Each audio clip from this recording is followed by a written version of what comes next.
Bonjour à tous, bienvenue pour cette conférence. Je suis Marc Landon, le président de WeFigure. J'ai le plaisir de vous recevoir aujourd'hui pour une heure de conférence sur le thème finances durables et réglementation européenne. L'objectif, c'est de passer une heure sur la finance durable. Aujourd'hui, j'ai le très grand plaisir de recevoir Laurent Lascol, que je vais rejoindre. Bonjour. Bonjour Laurent. Bonjour Marc, merci de me recevoir, c'est très gentil. Merci d'être avec nous aujourd'hui. L'objectif du séminaire, c'est pas de rentrer dans la technique, mais d'avoir une vision globale de la finance durable et des réglementations européennes. Vous entendez peut-être parler de taxonomie, de SFDR, vous voyez, c'est pas quelque chose que je maîtrise. Et ben Laurent va nous éclairer sur tous ces sujets. D'abord, une petite présentation peut-être de toi? Il n'y a pas grand-chose à dire. Donc je suis un banquier d'origine. J'ai fait toute ma carrière dans la banque et notamment pour une grande partie de cette carrière chez Société Générale. Je suis parti il y a 2 ans pour monter une activité et pour me consacrer à de l'enseignement. Et cette activité, elle se fait sous la marque Aristote. C'est une activité de conseil et d'organisme de formation en matière de finances durables essentiellement, gestion forestière un petit peu, économie du changement climatique beaucoup. Voilà. Alors, ma première question, on a choisi comme thème finance durable et réglementation européenne. Première question, c'est sur la finance durable. C'est quoi la finance durable? C'est quoi la durabilité? Alors, la finance durable, c'est un concept qui est né, je crois qu'on peut le dire, au moment de l'accord de Paris.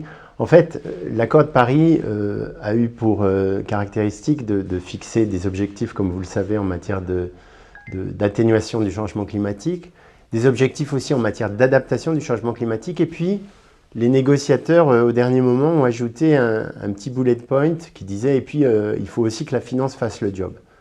Alors, dans leur esprit, c'était beaucoup une question de financement du nord vers le sud, et on en a reparlé à propos de la conférence de Glasgow, on y reviendra peut-être. Mais de façon plus générale, c'était la première fois que dans un traité international de cette envergure était évoqué le rôle de la finance. Et puis à la même époque, et je vais y revenir aussi, en septembre 2015, le gouverneur de la Banque d'Angleterre de l'époque, qui était aussi responsable du Financial Stability Board au G20, Mark Carney, a fait un discours qui est resté assez fameux sur ce qui s'appelait la tragédie des horizons, et c'est comme ça qu'est né le concept de risque climatique. Alors, juste pour commenter le petit slide qui, je pense, s'affiche sur les écrans.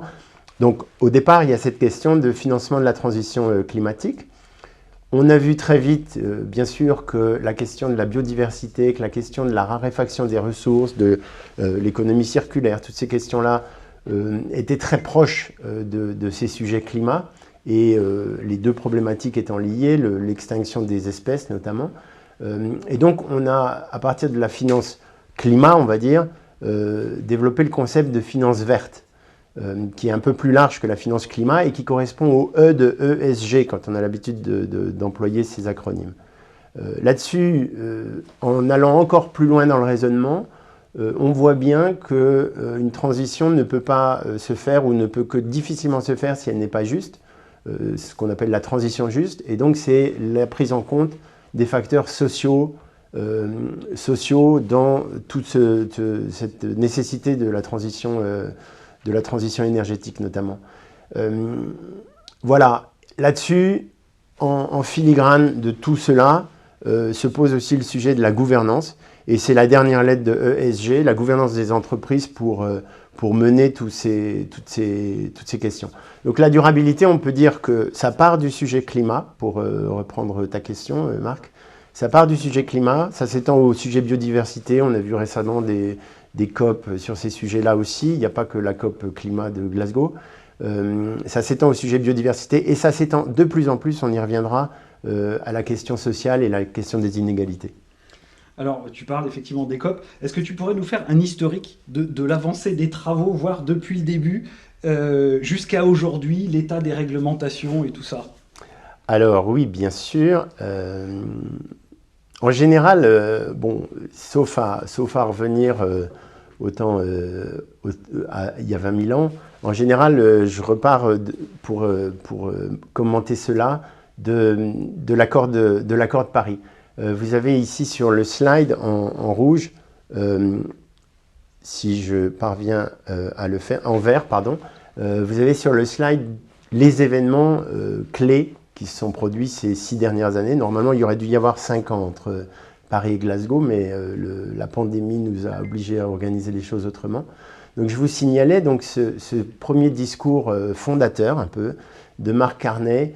Pourquoi fondateur? Parce qu'il a défini dans ce discours ce qu'était le risque climat, risque physique bien sûr, lié à l'élévation du niveau de la mer, lié à la multiplication des phénomènes météo par exemple, ou à des épisodes de sécheresse. Donc le risque physique, il a évoqué, c'était un discours devant les Lloyds, donc il était devant des assureurs qui, ce risque physique, ils le comprenaient très bien. Il a évoqué aussi à cette occasion-là le risque de transition, ce qu'on appelle le risque de transition, qui est un peu plus complexe à appréhender et qui capture tout ce qui tient aux réglementations qui vont avoir à être mises en place dans le cadre de la lutte contre le changement climatique, mais aussi les évolutions, par exemple, de comportement de consommateurs. Typiquement, la façon dont les consommateurs consomment de la viande, des choses comme ça, c'est du risque de transition. Et puis, le risque de litige, c'est celui qui pèse sur les entreprises et les institutions financières, eu égard à leur stratégie en termes de variation climatique. Donc ça, c'est ce discours. Ce qu'on appelle la tragédie des horizons, c'est l'idée tout simplement que les gens qui décident, que ce soit des banquiers centraux, que ce soit des dirigeants, n'ont pas le même horizon de préoccupation que le problème à adresser. Après, il y a eu la COP 21, je viens d'en parler à Paris, c'est la première évocation d'un objectif climat et c'est la première évocation du rôle de la finance. Ce qui est très important de comprendre entre Paris et Glasgow, je suis un tout petit peu, je veux vraiment mettre le contexte en place là-dessus. Ce qui est important de comprendre entre Paris et Glasgow, c'est que à la fin de la conférence de Paris, l'objectif de 2 degrés a été contesté par les pays les plus menacés. Ils ont demandé que soit visé un objectif encore plus ambitieux de 1,5 degré, donc entre l'ère pré-industrielle d'une part et 2100.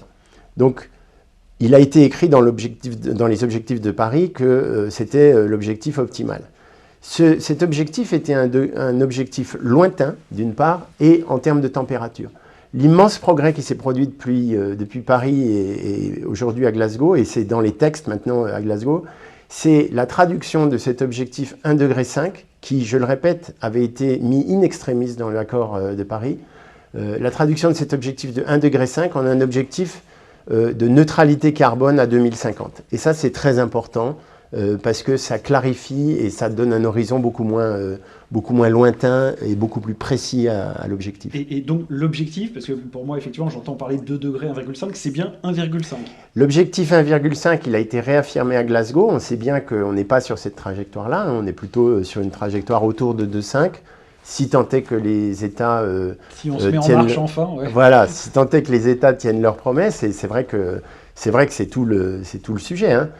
Mais quand même, indubitablement, passer d'un objectif lointain en degrés, et on sait bien que des degrés c'est difficile à maîtriser, à un objectif un peu plus proche en émissions, c'est une excellente nouvelle. Sans compter qu'a été ajouté à cet objectif de net zéro émission en 2050, un objectif intermédiaire en 2030 de réduction de moitié, grosso modo, des gaz à effet de serre.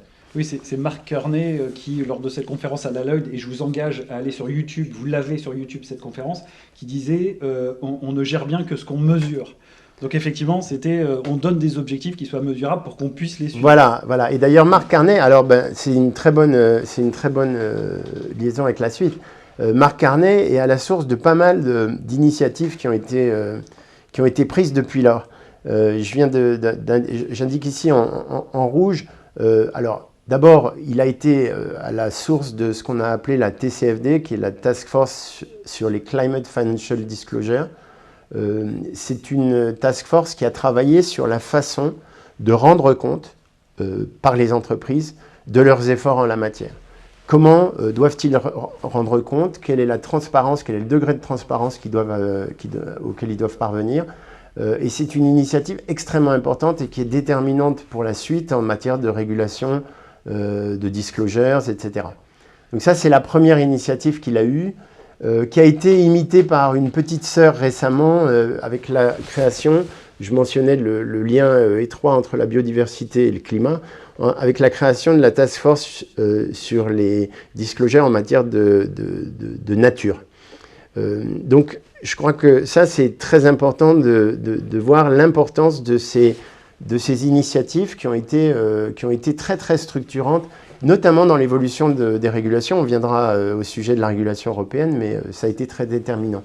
L'autre initiative qu'il a prise plus récemment, dans le cadre de sa nouvelle casquette d'envoyé spécial climat des Nations Unies, c'est de réunir un grand nombre d'acteurs financiers autour de ce qu'on appelle la Glasgow Financial Alliance for Net Zero, qui est une émanation finance, on va dire, de ce que fait l'ONU dans le cadre de sa campagne Race to Zero. Voilà. Donc ça, c'est des initiatives. Et Mark Carney, je le répète souvent, il est un peu le fil rouge de beaucoup de choses en matière de finances durables. Alors ça, c'est des initiatives. On va rentrer un petit peu dans le détail, en tout cas sur la stratégie européenne, je crois, ensuite.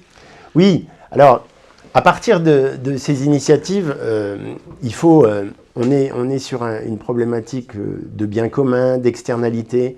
Il n'y a pas de gestion des biens communs, il n'y a pas de gestion des externalités sans intervention des pouvoirs publics, on va dire.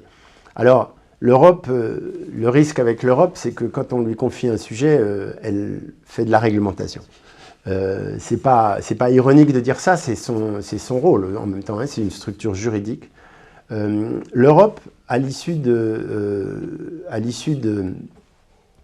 l'accord de Paris, dans la suite de l'accord de Paris, a voulu se mettre en ordre de marche pour être véritablement un leader en matière de finances durables.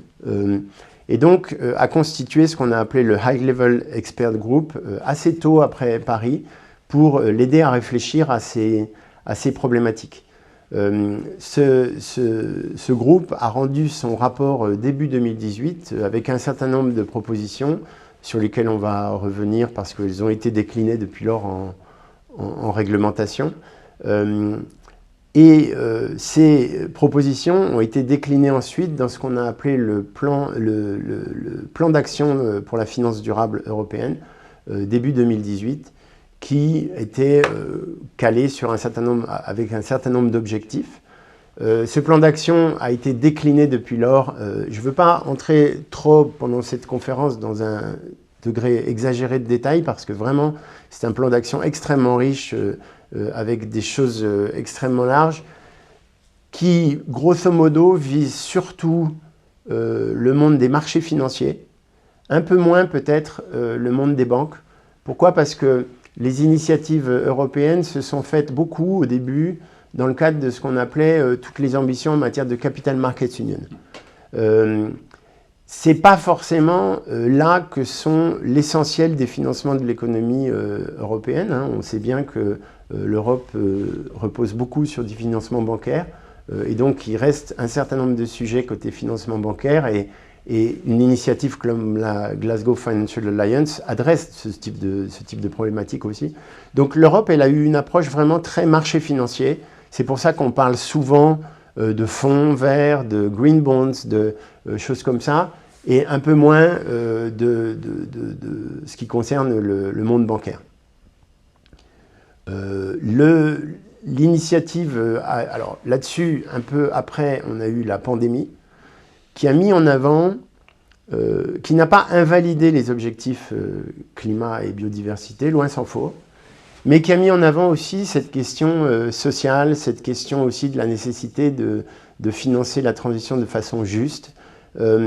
Et ça a donné lieu à une réflexion sur un renouvellement de la finance durable, renouvellement du plan d'action de 2018, qui a été divulgué en juillet de cette année et qui s'appelle le plan renouvelé, je crois, de la finance durable. Voilà un peu ce qui s'est passé sur le plan réglementaire à vraiment grands traits. Hein. Après, Pardonne-moi Non. Marc, tu voulais... Oui, le rôle des banques centrales. Oui, alors après, je mentionnais le fait que probablement l'Europe a eu un focus très marché financier dans son approche. En même temps, les banques ont des régulateurs, des superviseurs par ailleurs. Le NGFS a été créé lors du sommet de Paris, du One Planet Summit en décembre 2017. Alors, pardonnez-moi, là encore, à l'initiative du NGFS, deux grandes banques centrales, la Banque de France et la Banque d'Angleterre, dirigée par Marc Carnet toujours, le NGFS a voulu décliner en matière de risque, enfin, a voulu décliner les questions qui avaient été posées dans le discours de Marc Carnet en matière de risque systémique. Donc le NGFS s'est intéressé à voir qu'est-ce que c'est le risque que fait peser sur le système financier, parce qu'au fond, il n'y a pas plus important comme responsabilité sociale de la part d'un système financier que de ne pas planter tout le monde. On s'en est souvenu bien sûr en 2008, c'est la responsabilité sociale de base. Après, tout le reste en découle. Le NGFS s'est intéressé à cette question systémique pour essayer de comprendre dans quelle mesure le risque climatique physique, le risque climatique de transition, le risque climatique de litige, les risques qui avaient été définis par Marc Carnet, dans quelle mesure ces risques étaient susceptibles d'avoir un impact systémique sur l'ensemble du système financier. Il y a eu beaucoup de travaux qui ont été menés. Il y a eu aussi beaucoup de succès de cette initiative parce que de deux banques centrales, je crois qu'on est aujourd'hui à un peu moins de 100 banques centrales et superviseurs dans le club, on va dire. C'est un club, c'est-à-dire qu'il n'a pas de rôle de régulation, mais il a un rôle considérable en termes de guidelines sur les pratiques des superviseurs, sur les pratiques des banques centrales en matière de supervision des systèmes bancaires. Et c'est dans le cadre de cela qu'on voit aujourd'hui des initiatives du côté de la Fed. La Federal Reserve est membre du NGFS. Hein.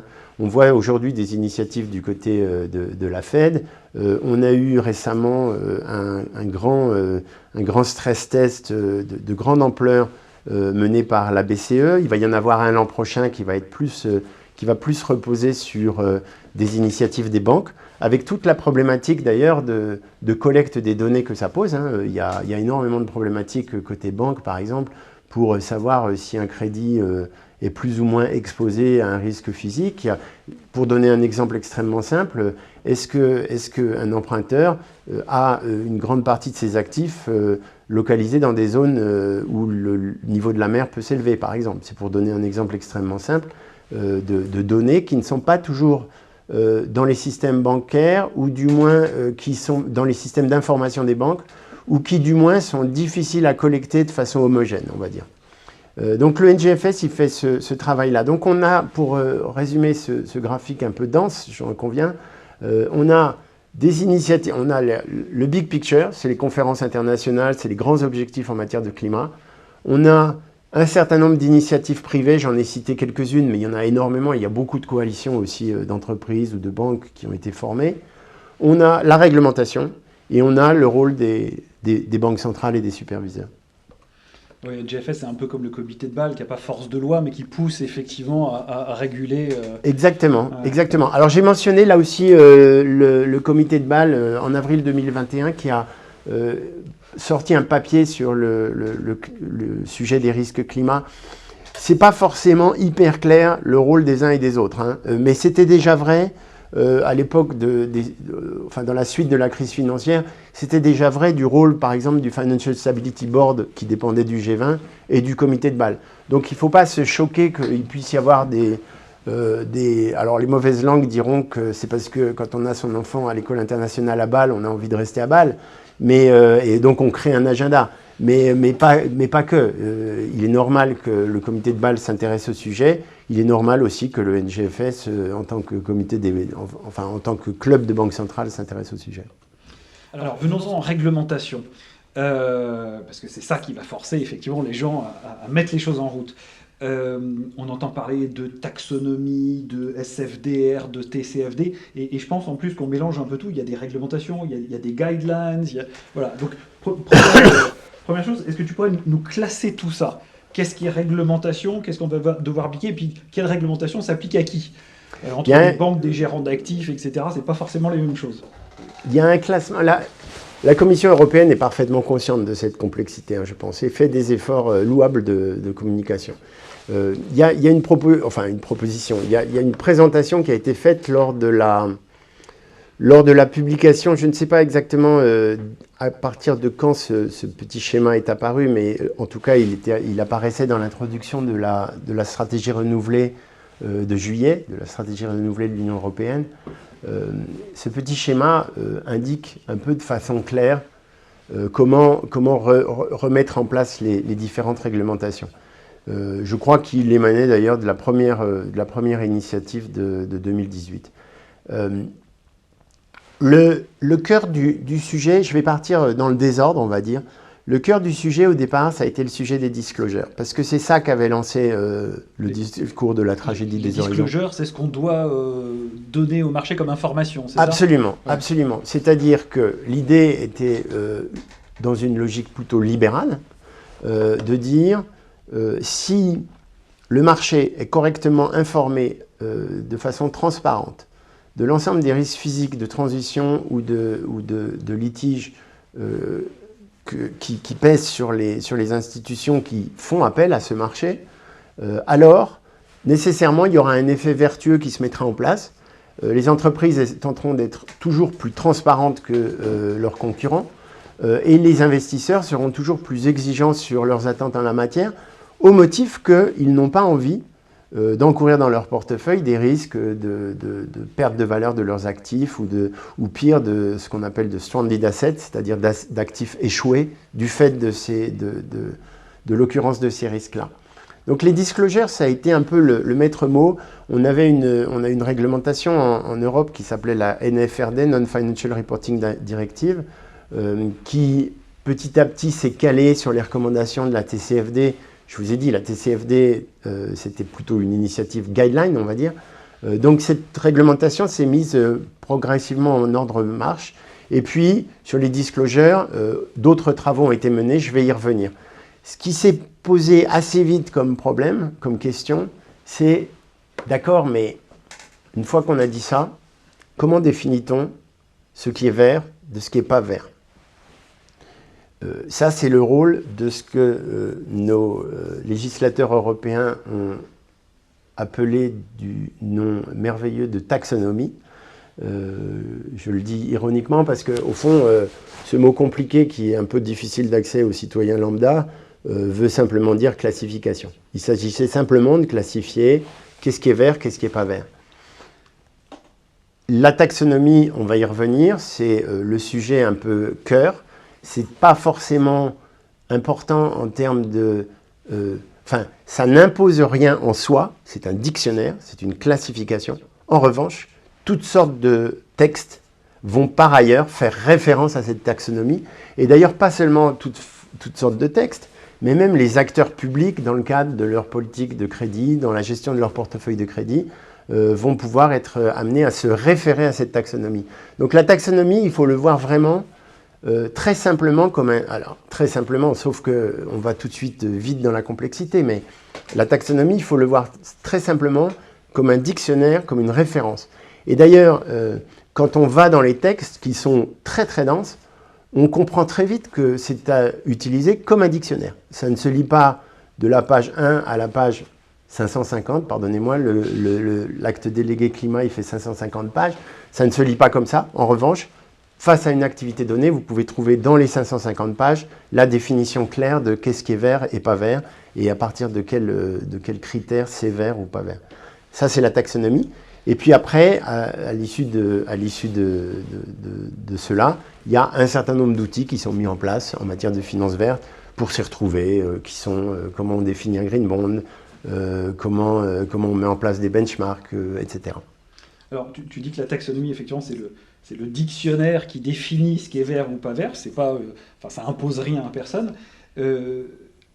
Est-ce que tu pourrais nous donner des exemples qu'est-ce qui est vert et comment ça définit ce qui est vert? Est-ce que c'est des émissions de CO2? Est-ce que c'est de la pollution de l'eau? Est-ce que c'est quoi cette taxonomie? Qu'est-ce que ça définit réellement?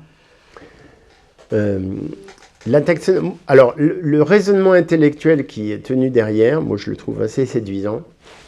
Il consiste à dire on se donne des objectifs environnementaux. Donc la Commission européenne s'est donné 6 objectifs environnementaux. Les 2 premiers relèvent de l'accord de Paris. C'est celui d'atténuer le changement climatique et de s'adapter au changement climatique. Et puis, derrière, on a 4 objectifs plus environnementaux, on va dire, qui seraient, pour revenir à mon schéma du début, plus de la green finance que de la climate finance. C'est tout ce qui concerne l'eau et les ressources marines, tout ce qui concerne la transition vers une économie plus circulaire, ce qui touche à la pollution, et enfin ce qui touche à la protection et à la restauration de la biodiversité et des écosystèmes. Donc la Commission européenne a défini, grâce à la réflexion extrêmement riche du H-Leg, a défini ces 6 objectifs comme étant les 6 objectifs environnementaux à viser lorsqu'on cherche à faire du vert. Après, une fois qu'on a défini ces 6 objectifs, il s'agit de comprendre comment on va les manier. Une activité, alors l'Union européenne a classé un peu plus de 60 activités économiques. Une activité économique va dès lors être définie comme éligible à la taxonomie, ou disons taxonomie compliant, ou pour dire autrement, verte tout simplement, ou soutenable d'un point de vue environnemental, dès lors qu'elle a un effet significatif sur un des 6 objectifs. C'est-à-dire que dès lors que vous avez un effet significatif en termes d'économie circulaire ou un effet significatif en termes d'atténuation climatique, vous allez avoir le droit d'être éligible à la taxonomie. Mais est ajouté à cela un critère essentiel, évidemment complémentaire, qui est, certes, ça a un impact significatif sur cet objectif-là, mais ça ne doit pas significativement impacter négativement un des 5 autres. C'est ça le mécanisme. Ouais. Donc par exemple, je suis une société qui fait de l'acier. La taxonomie va dire vous êtes green si vous émettez par exemple moins de tonnes de CO2 lors de votre production d'acier et que vous n'allez pas polluer l'eau à côté. Absolument. D'accord. Absolument. Et ça, là j'ai pris un exemple au hasard en disant voilà, je fais de l'acier, je ne connais absolument pas la production d'acier, ça émet beaucoup de CO2 et il donne genre une limite à ne pas dépasser. C'est ça, c'est ce qu'on appelle les Technical Screening Criteria, c'est des critères techniques qui sont définis dans les actes délégués, complémentaires du texte taxonomie, je vais y revenir. Mais c'est exactement ça. On a un autre exemple sur lequel je vais revenir parce qu'il est un des sujets du moment. On a un autre exemple qu'on connaît tous bien ici en France, c'est le sujet du nucléaire. Le sujet du nucléaire, une activité de production d'énergie nucléaire, de toute évidence, contribue significativement à l'atténuation du changement climatique. Il n'y a pas d'émissions de CO2. Enfin, il y a peu d'émissions, à part dans la phase de construction, il y a peu d'émissions de CO2. En revanche, la question, alors, il y a aussi une dimension politique qui n'échappe à personne en la matière, mais ce qui est clair, c'est qu'il y a une problématique en matière de pollution, soit des sols, soit de traitement des déchets, de l'eau, etc. Donc il y a des effets secondaires. Alors là-dessus, l'exemple est à la fois facile à comprendre, mais en même temps, il est tellement important sur le plan politique qu'il est difficile d'apprécier purement les critères techniques sur le sujet. Oui, donc potentiellement, si ma centrale pollue trop, parce que does not significantly harm, il y a un niveau, c'est plus green, ça rentre plus dans la taxonomie. C'est ça, exactement. Alors, en termes de... Enfin, si on entre un peu dans la législation, donc au départ, la taxonomie, c'est une régulation. Vous savez qu'il y a des directives et il y a des réglementations en Europe. Les réglementations n'ont pas besoin d'être transposées en législation nationale. Donc au départ, on a une régulation sur la taxonomie qui renvoie à un certain nombre d'actes délégués. Ces actes délégués sont produits par la Commission européenne. C'est des choses extrêmement techniques qui font justement référence à ces critères techniques. le premier acte délégué important qui a été publié relatif à la taxonomie, c'était en avril dernier, c'est l'acte délégué climat. Je vous disais tout à l'heure, un peu sur le ton de la boutade, il fait un peu plus de 500 pages, il fait 550 pages. Mais en même temps, il fait 550 pages, mais quand vous cherchez une activité économique donnée, vous avez 2 pages ou 3 pages pour comprendre comment elle est appréciée.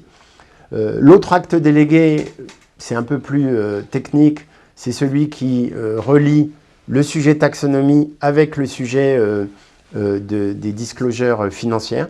Je vous ai dit que la taxonomie en soi ne s'impose pas. C'est d'autres textes qui y font référence.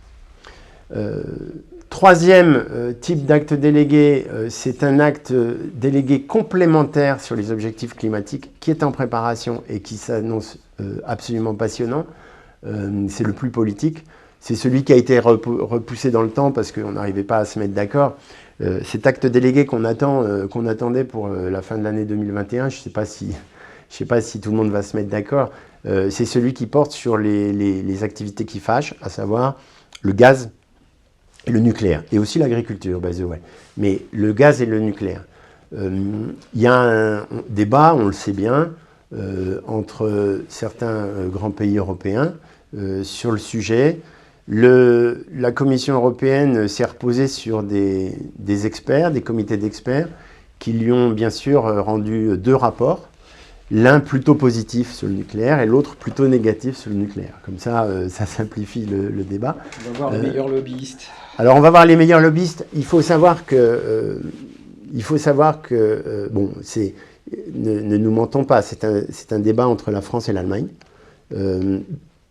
Et l'Allemagne n'est pas dans une position où son mix énergétique et sa politique énergétique soient très convaincantes sur les dernières années. Oui, ils sont avant tout sur du charbon, donc effectivement, absolument. Ils vont pousser... alors ils vont pousser... Le passe, voilà, le gaz, voilà, et ils sont très très préoccupés du sujet du nucléaire. Mais franchement, j'ai du mal à imaginer que, in fine, ça ne soit pas la position française qui l'emporte, fût-elle sous forme d'un accord de transition, c'est-à-dire définir le nucléaire comme une énergie nécessaire à la transition. Il faut savoir que pour la France, ça ne peut pas être seulement une énergie nécessaire à la transition. On a quand même tous nos sous-marins nucléaires d'attaque qui sont propulsés de cette façon. On a aussi le sujet de la dissuasion stratégique. On a un certain nombre de problèmes autour du nucléaire, qui est une activité duale par construction. Enfin, les derniers actes délégués, je suis un peu long là-dessus, mais c'est vraiment important pour comprendre comment ça fonctionne. Les derniers actes délégués, c'est ceux qui reposent sur les 4 autres objectifs. Je vous ai appelé le premier, celui d'avril, c'est un acte délégué climat. Mais maintenant, il faut définir aussi les critères en matière d'économie circulaire, biodiversité, pollution.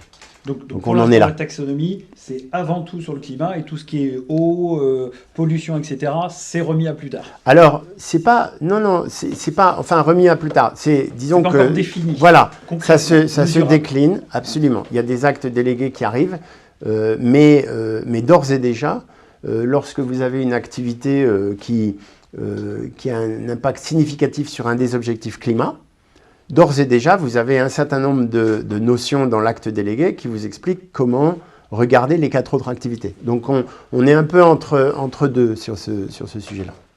Alors, la taxonomie définit ce qui est vert ou pas vert. Ça permet de mesurer effectivement ce qui est vert ou pas vert. Maintenant, il y a les disclosures, c'est-à-dire ce qu'on doit donner comme information en tant peut-être... tu vas nous dire, mais en tant que banque, en tant qu'entreprise, en tant que gérant d'actifs. Ces obligations de déclaration dont on parlait de CFDR, à chaque fois je le mélange, CSRD, c'est quoi? Qu'est-ce qu'il y a là-dedans? Quand c'est un D à la fin, c'est que c'est une directive. Jusque-là, moi, c'est bon. Quand il y a un R à la fin, c'est que c'est une réglementation, une régulation, un règlement. C'est quoi la différence? C'est qu'un règlement, ça s'impose en l'état, dans l'ensemble des États membres. Une directive, ça nécessite un texte de transposition. On peut dire donc qu'une directive, c'est un peu plus souple. Il n'est pas ahurissant d'avoir considéré que la taxonomie devait faire l'objet d'une régulation. Parce que si c'est un dictionnaire, alors il est souhaitable que tout le monde ait le même dictionnaire. En matière de disclosure, donc, alors, les disclosures, c'est le terme un peu savant pour définir du reporting extra-financier, en vérité. Alors, les disclosures, il y en a deux grandes, il y a deux grandes familles, c'est ce qui est indiqué sur ce tableau. Il y a les disclosures de la part des corporates, c'est un sujet des entreprises, des institutions financières, c'est un sujet absolument clé, c'est celui qui est né, je vous répète, de toute cette tendance à vouloir essayer d'avoir plus de transparence dans les risques encourus par les acteurs qui faisaient appel au marché financier. Donc ça s'est appelé longtemps la NFRD, et puis est en train d'être refondu, et une directive qui va s'appeler Corporate Sustainability Reporting Directive, ce qui montre quand même une vraie, rien que dans le nom, une vraie ambition. C'est-à-dire qu'on parle maintenant de Corporate Sustainability, là où avant on parlait de reporting extra-financier, dans le nom. Donc déjà, le nom montre bien une ambition accrue. Cette directive, elle va être un peu plus large que la précédente NFRD. Elle va être aussi un peu plus en ligne avec les recommandations de la TCFD en matière de climat, de risques climatiques, même si la NFRD, au fur et à mesure de sa vie, avait agrégé des guidelines qui en faisaient déjà quelque chose de bien en ligne. Donc ça, c'est le reporting de la part des entreprises, et notamment des entreprises qui font appel au marché financier. C'est très important, parce que c'est vraiment la boussole qui permet d'avoir une transparence de la stratégie de ces entreprises. De l'autre côté, pardon. Oui, sur la CSRD, où effectivement les entreprises doivent donner des informations. C'est quoi? C'est des informations type voilà les émissions de CO2, voilà l'utilisation de papier, d'eau que je fais. Absolument, il y a un certain nombre de choses comme ça. Il y a aussi la mise en œuvre de stress climat, c'est-à-dire de situations. Qu'est-ce qui se passe sur les actifs de l'entreprise si tel ou tel événement défavorable intervient.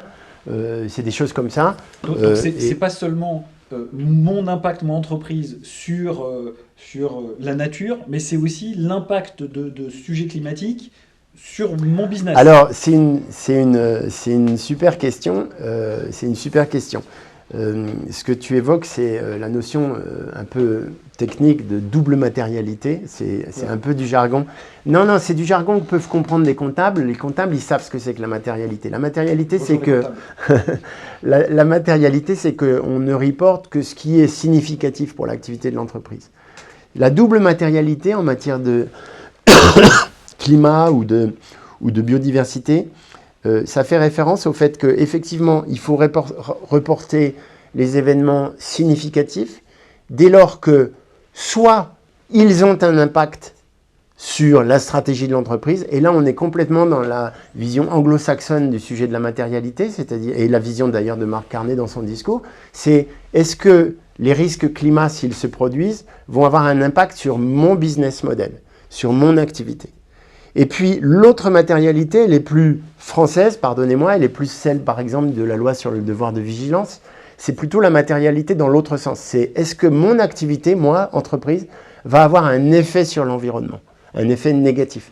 La double matérialité, c'est le fait qu'il faut à la fois reporter les uns et les autres.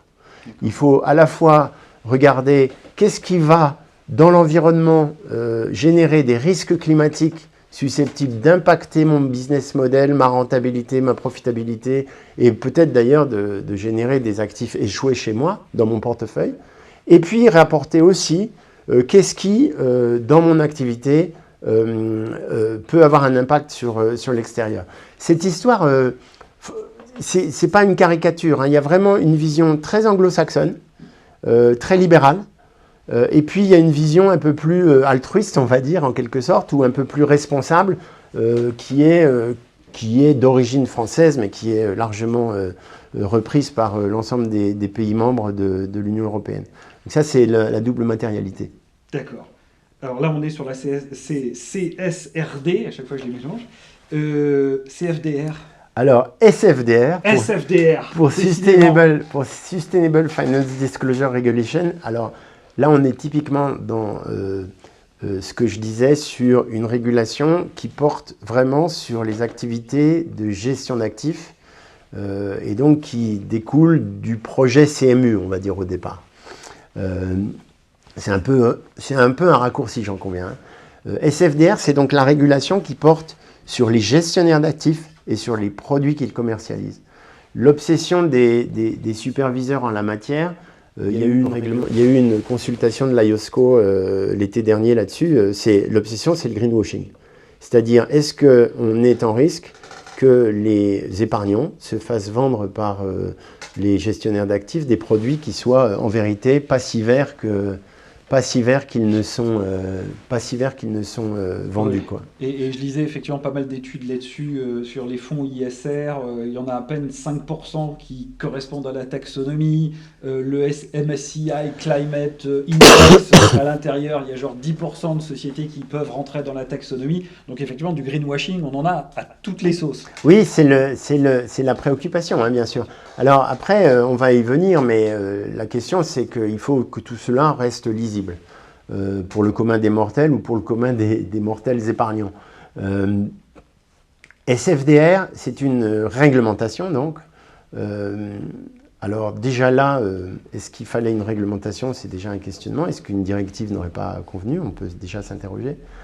C'est une réglementation qui porte tout à la fois sur les acteurs, c'est-à-dire les gestionnaires d'actifs, et aussi sur les produits qu'ils commercialisent. Et il faut bien comprendre ce distinguo. La réglementation SFDR, elle porte à la fois sur les acteurs, alors qu'on aurait pu imaginer que, par exemple, la directive sur la corporate sustainability aurait pu peut-être répondre à ça. Mais la SFDR demande un certain nombre d'exigences vis-à-vis des acteurs, et notamment des exigences de publication sur leur site internet, de leur stratégie, de leur diligence en matière de risque, etc. Rémunération aussi? Rémunération des gestionnaires, oui, bien sûr. Donc ça, on est vraiment sur un certain nombre de choses qui pèsent sur les activités de l'acteur, sur l'ensemble des activités de l'acteur. Et puis après, on a une réglementation qui s'applique aux produits commercialisés. Alors, avec au niveau de chaque produit, un certain nombre de questions sur les risques en matière de durabilité, sur les principales incidences négatives qu'il peut y avoir en matière de durabilité. Et puis après, on définit des articles dits des produits qui sont qualifiés d'article 8, article 9. Je ne veux pas entrer dans le détail, mais qui sont des produits avec des objectifs plus clairement dédiés à l'environnement. Et là aussi, il y a un certain nombre d'exigences qui s'imposent en termes de communication sur ces produits. La difficulté, c'est qu'en face, vous avez des clients, un gestionnaire d'actifs ou un distributeur de produits d'actifs, les banques sont bien sûr concernées, ont des clients en face d'elles, et pour arriver à leur vendre en toute transparence le produit qui va bien, eh bien, ça n'est pas simple. Ça n'est pas simple parce que, en fait, vous avez, par exemple, vous aviez déjà des exigences MiFID en matière d'expression par le client de ses préférences. Lorsque vous conciliez l'ensemble des réglementations, MiFID, SFDR, et puis un certain nombre d'autres choses, taxonomie, lorsque vous essayez de concilier tout ça, eh bien, vous avez une vraie difficulté à simplement construire un questionnaire client. Vous avez votre client qui vient dans l'agence et qui vous dit moi je rêve de durabilité, je voudrais, parce que j'ai mes petits-enfants et que je tiens à ce qu'ils aient un monde vivable. Eh bien, le problème, c'est que si derrière il y a 65 questions pour bien définir les préférences en matière de durabilité, la pauvre personne va être potentiellement un peu perdue. Oui, alors effectivement, c'est-à-dire que moi, petit épargnant, si je vais à la banque en disant je veux un fonds durable, le banquier doit être capable d'abord d'identifier ce qui pour moi est durable et ensuite doit être capable de m'orienter vers des choses durables. Ça veut dire que, par exemple, me proposer des fonds qui sont durables. Donc ça veut dire qu'il faut qu'ils comprennent non seulement ce que moi je veux, mais ensuite derrière, est-ce que les fonds qu'ils commercialisent sont durables? Et tu as parlé sur la SFDR de fonds article 6, article 8, article 9. En gros, 6...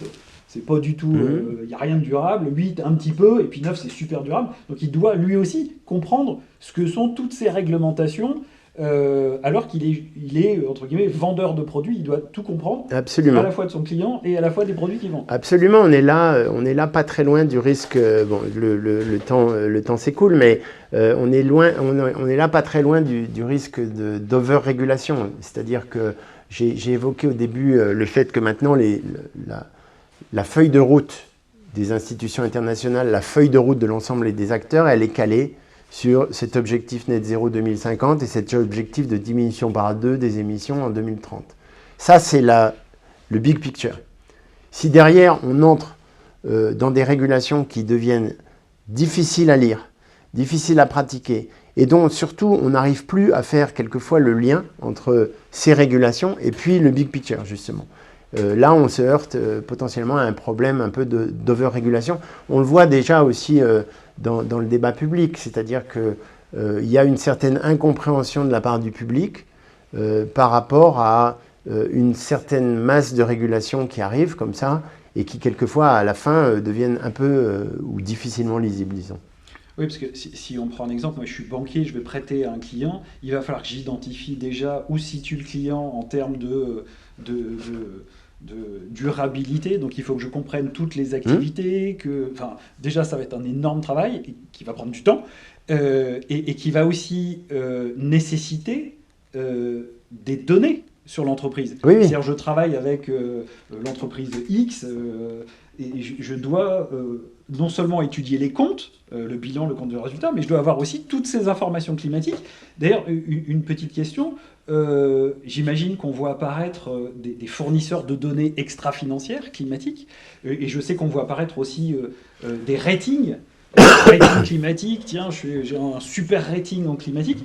Ces ratings-là, ces ratings climatiques, et c'est une question là qu'on nous pose, on en voit apparaître plein d'agences. Il y a une réglementation où pour l'instant c'est un peu chacun fait son rating, et est-ce qu'il est prévu une réglementation? C'est un des projets de la stratégie renouvelée de la finance durable. Alors par contre je voudrais rebondir quand même sur la question, si je suis banquier, je suis obligé de... Ouais, en vérité, oui, mais en vérité, il ne faut pas... Alors, je vais défendre ma profession d'origine.